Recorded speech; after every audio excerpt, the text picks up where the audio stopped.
તો ભાઈ બધાને હર હર મહાદેવ. તો આજ આપણે આવી ગયા છીએ 12 જ્યોતિર્લિંગમાંથી એક જ્યોતિર્લિંગ ત્રંબકેશ્વર જ્યોતિર્લિંગ.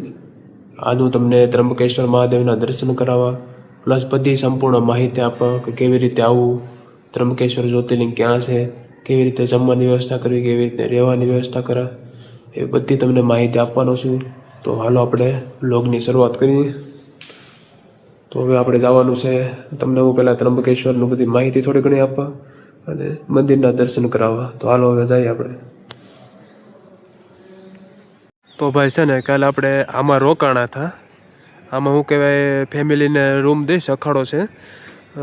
400 થી 500 રૂપિયામાં ફેમિલીને રૂમ મળી જાય છે. અને જે સિંગલ પર્સન હોય એને માટે શું કહેવાય 200 રૂપિયામાં ગાદલાની એવી સુવિધા આપી દે છે. તો એટલે કાલે શું કહેવાય સ્ટે મેં કાલે 200 રૂપિયામાં અખાડામાં કર્યો હતો, રાત આખી રોકા. તો ભાઈ શું કહેવાય મંદિર પહોંચતા પહેલાં તમને થોડીક ત્રંબકેશ્વર જ્યોતિર્લિંગની માહિતી આપી દઉં.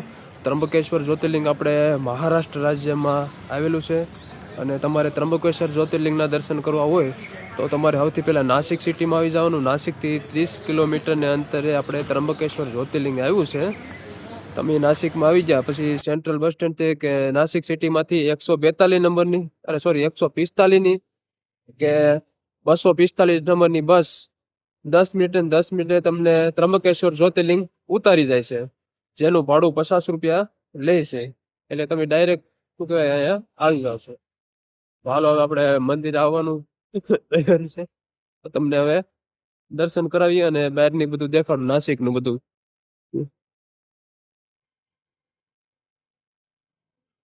અને હું કહું આપણે સવારમાં જાગ્યા હતા તો પછી પી લીધી ચા. તો ભાઈ અહીંથી છે ને મંદિરના દર્શન કરવા જવાય છે. તો હાલો આપણે જઈએ, તમને બે સાઈડની થોડીક બજાર બધું દેખાડું.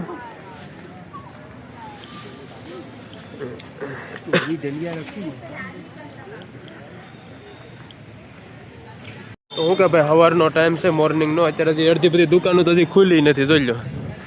અડધી દુકાનો કે હજી ખુલવાની બાકી છે. અને ભાઈ ત્રંબકેશ્વર મહાદેવના દર્શન કરવા માટે આપણે શું કહેવાય 200 રૂપિયામાં લઈને તમે વીઆઈપી દર્શન કરી શકો છો. બાકી તમારે બધું હાલવાનું બહુ રે, 2 હોલ આખા ફેર્યા હોય, તમારે ગોળ ગોળ ફેર્યા કરવાનું. કાલ મેં દર્શન કર્યા હતા એટલે મારે 3 કલાકનો ટાઈમ લાગ્યો હતો. અને કાલ રવિવાર હતો ને ગળદી એટલી બધી હતી તો શું કહેવાય 3 કલાક દર્શનમાં ઉભા રહ્યા. અને દર્શનનો વારો આવ્યો તો 1 મિનિટમાં ઘા કરી દીધા આમ બહાર. એટલે આડા દિવસે આવવાનું તો બહુ સારું રહે, કેમ કે રવિવારે ને સોમવારે ગળદી હોય ને આડા તહેવારમાં આવો તો ઓછો વાંધો આવે.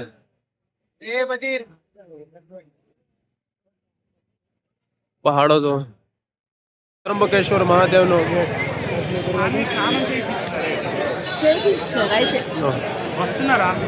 હર હર મહાદેવ.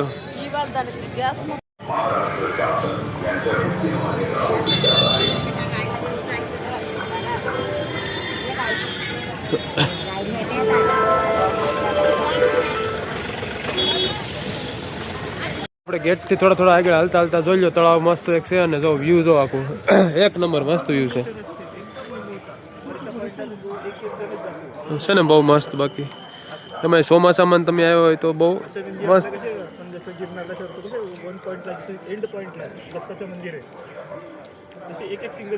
છે ને, સરસ. હજી તમને હું મંદિરના દર્શન કરાવવાનો છું. અને ત્યારબાદ શું કહેવાય પર્વત ઉપર આવેલું એક મહાદેવનું મંદિર છે, તો આપણે પહાડે ચડવાના છીએ. તો ઠેઠ લગન બના રહેજો. હાલો, અને પછી તમને છેલ્લે ટોટલ માહિતી પણ આપવા રહેવાની બધી. તો ભાઈ આ જોઈ લો, તમને ત્રંબકેશ્વર જ્યોતિર્લિંગના દર્શન બહારથી જ કરાવી દઉં, કેમ કે ફોન ને એ બધું અંદર લઈ જવા અલાઉડ નથી. તો આ બહારથી દર્શન કરાવી દીધા. તો આપણે કહેવાય કે શું કહેવાય આપણી યાત્રામાં 3 જ્યોતિર્લિંગ અને 1 ધામના દર્શન કમ્પ્લીટ થઈ ગયા છે. અત્યારે આપણે ત્રંબકેશ્વર જ્યોતિર્લિંગ શું કહેવાય આવું પૌરાણિક મંદિર છે. બહાર જો બધા જૂના બધા મંદિર છે, કેમ કે અંદર મંદિર ફોન લઈ જવા દેવાની અલાઉડ નથી. એટલે આપણે બહારથી તમને દર્શન કરાવી દીધા અને આપણે તો દર્શન થઈ ગયા છે.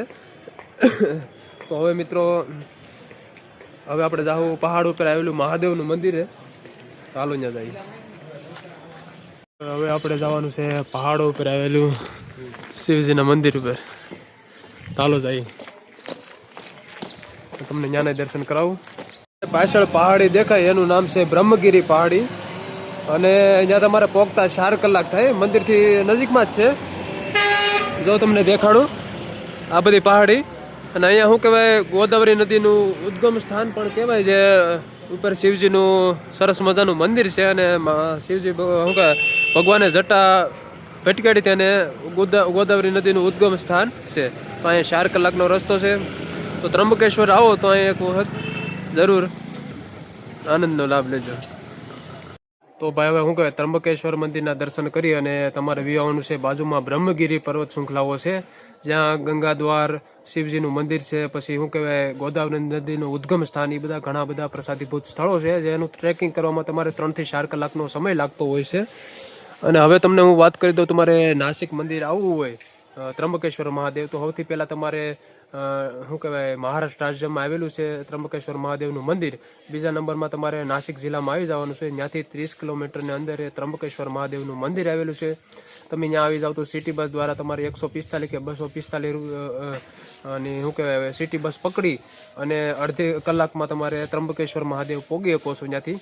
અને બીજા નંબરમાં વાત કરીએ તો શું કહેવાય ત્રંબકેશ્વર આવી અને અહીંયા મંદિર દ્વારા કોઈ જમવાની કે રહેવાની વ્યવસ્થા નથી. એ તમારી રીતે આપણે ધર્મશાળા છે જે 400 થી 500 રૂપિયાની અંદર 4 થી 5 ધર્મશાળા છે જ્યાં ફેમિલીમાં રહેવાની વ્યવસ્થા થઈ જાય છે. અને જમવાનું અનલિમિટેડ નીચે 100 રૂપિયાનું બધી જગ્યાએ મળે છે. અને પછી ત્રંબકેશ્વર દાદાના દર્શન કરો અને આજુબાજુ બ્રહ્મગીરીની બધી પર્વત શૃંખલાઓ છે એમાં ફરો. તો હર હર મહાદેવ.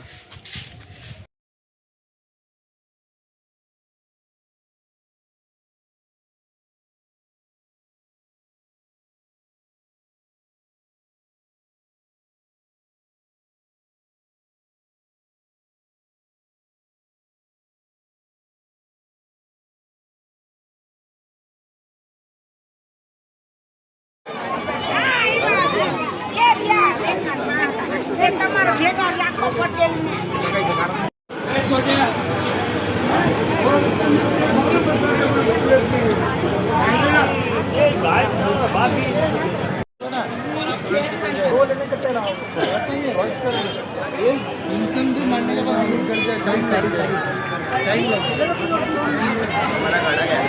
ने